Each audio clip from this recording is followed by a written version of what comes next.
جد کوئی سر تے مشکل آوے ہوندے تو نہ ڈریا کر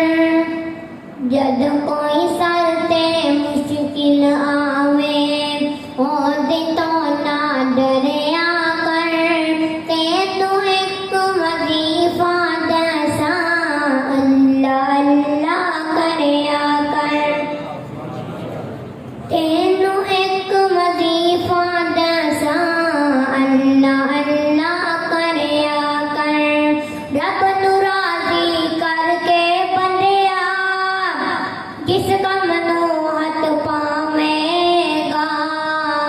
رحمت رب دی نال ہوے گی جدھر جدھر جاویں گا رب نوں راضی کر کے بندیا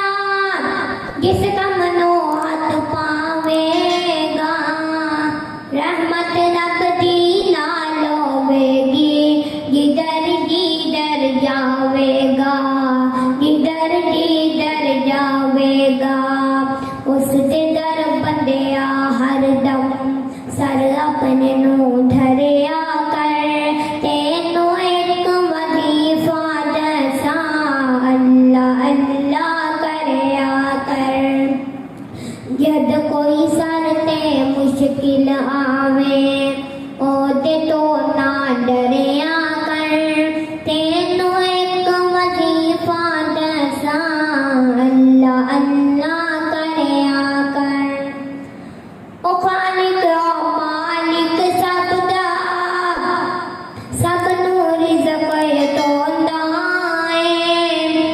پتھراں وچ کیڑے اڈائی روزیاں نت پچوندا اے او خالق او مالک سب دا سب نوں رزق یتوندا اے پتھراں وچ کیڑے اڈائی روزیاں نت پچوندا اے روزیاں نت پچوندا اے اس دے در تے جھک جا بندیا غیرتوں نہ منگیا کر تینوں ایک وظیفہ دساں اللہ اللہ کریا کر جد کوئی سر تے مشکل آوے ہوندے تو نہ ڈریا کر تینوں ایک وظیفہ دساں اللہ اللہ کریا کر تینوں ایک وظیفہ دساں